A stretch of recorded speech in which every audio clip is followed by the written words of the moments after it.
Hey, everybody. Thanks for tuning in to today's segment of Hope for the Moment, Peace Over Fear. Now, just a few days ago, we had a little bit of an interesting thing happen at home. We've got this kind of one of those big saucer swings in the backyard. The girls love it because all of them can get on there if they want to, but they can go extra high, a lot higher than they can on the swing set that we have there as well.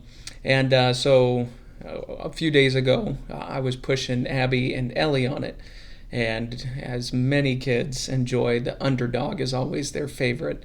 And so they were, asking for it and asking for it. And so most of the time I was pushing them, that's what it was, the underdog. And I run under and push them up high. And they were really enjoying it. We had taken a little bit of a break from the swings, mostly because I was getting tired, and then they were wanting the underdog again. So I come back over and grab a hold of the swing, and I start to push through. And just as I'm getting at the peak, at the highest, one of the straps breaks, and I lose balance. We slip, we fall. All I see is bodies all over the place as we all tumble to the ground and fall. And of course, then ends up in this pile of scrapes and bruises and lots of tears, as both girls were pretty shaken up from it, and so we had plenty to work with at that time there. But for them, it was a pretty scary moment to experience. Very, very fearful of everything that had just happened, as the thing that they were swinging on and having fun with, the thing that they were trusting to keep them up in the air, broke and sent them tumbling to the ground. So there's this idea that we're going to look at today of peace over fear. And I want to look in John chapter 14, just verse 27 today.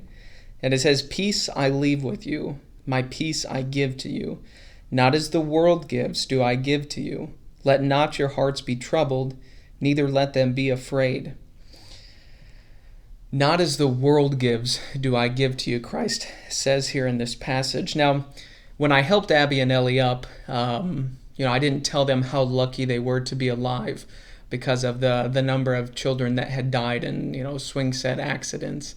I didn't have them watch videos with testimonials of people that have been victims of falling off of swings. I didn't show them picture after picture of children that have broken their, arms or legs or whatever it is on the swing. I also didn't tell them, don't worry about it. You'll never ever fall off of a swing again. I didn't do any of those things to comfort them, to help them after we all had fallen to the ground. The only thing I did was I picked them up and I held them. And that was it. At that moment, that's the only thing that we did. That's the only thing that seemed to matter to help to comfort them. And so there's a difference between what the world gives us and what Christ gives us. And he says it very clearly in that passage, not as the world gives do I give you. And so I believe as we look at this verse that the two words here, he said, not as the world gives do I give to you.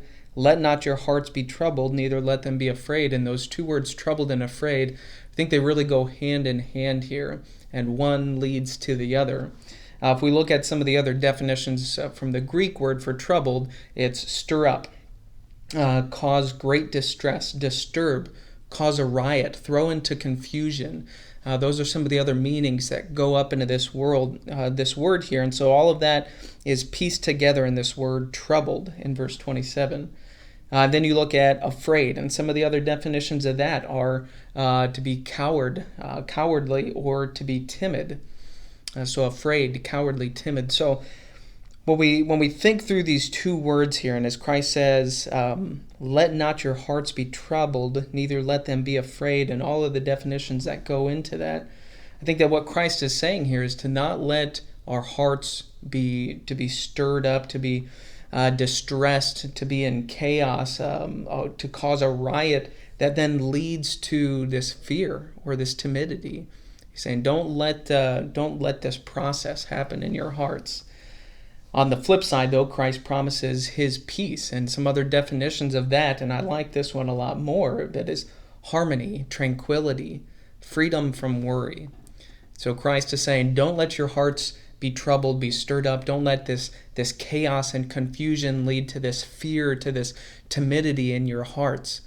But on the flip side, he's promising his peace that has this tranquility, this freedom from worry. And so two very opposing pictures that Christ is painting here. So what do you see happening, though, in the world today?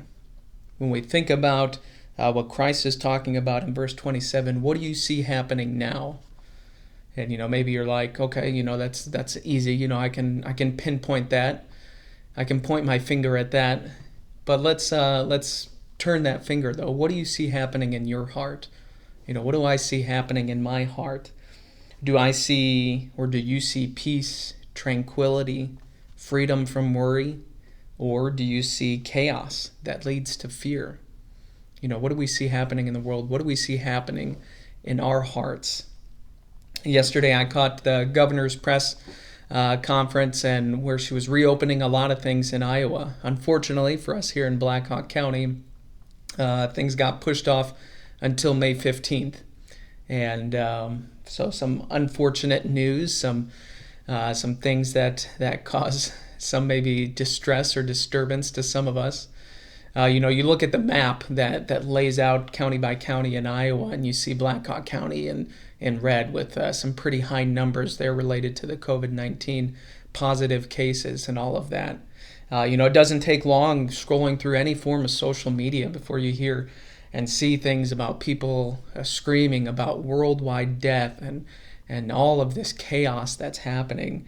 Whenever you see the word coronavirus, whether it's on like a news channel or, something that's scrolling down at the bottom, the majority of the time you see it with a dark and kind of a dreary or dreadful background, one that's meant to instill fear.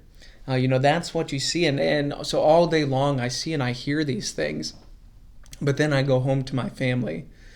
And so yesterday after supper, we were all playing outside and just enjoying the beautiful weather and those things. And Liz had gone inside, and then Kaylin and Ellie and Lila, they ended up going inside as well. And I could tell Abby didn't want to yet. She wanted to continue. So I stayed outside with Abby, and I just sat there and was relaxing, just the sun coming down. It was warm, it was peaceful, and she was just coloring chalk on the sidewalk.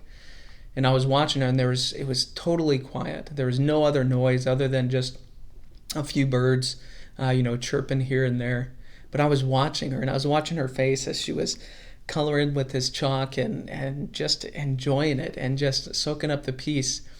And her face, that was the definition of freedom from worry.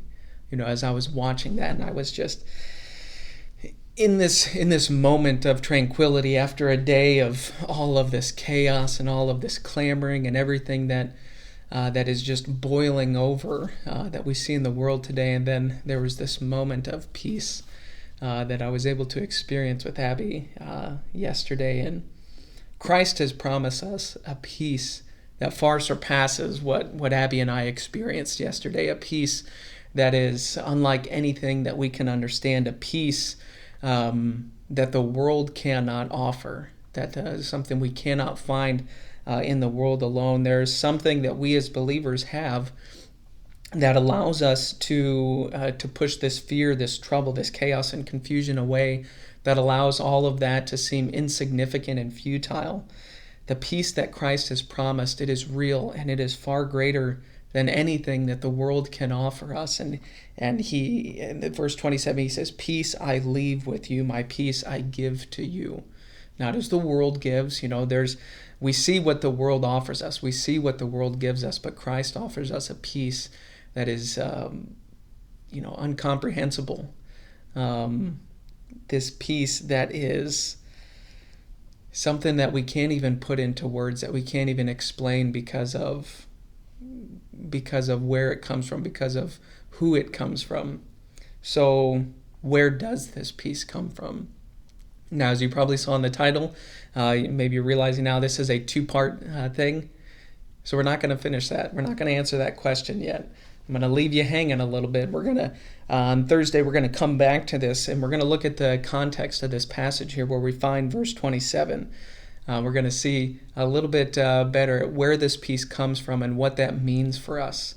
Why this peace is so far greater than anything that the world can give us, why it's so much different than what the world offers us, and then what we're seeing going on today and maybe even experiencing in your own hearts. So, to answer the question, we're going to have to tune back in on Thursday for the Hope for the Moment, Peace Over Fear, Part 2. I appreciate you joining us today, though. Thank you so much for continuing to tune in to our YouTube channel and see all the different things that we have to offer.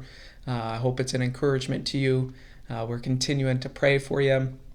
Touch base with us if there's anything that we can do to help you during these times, but we look forward to hopefully before too long being back together again. Thanks.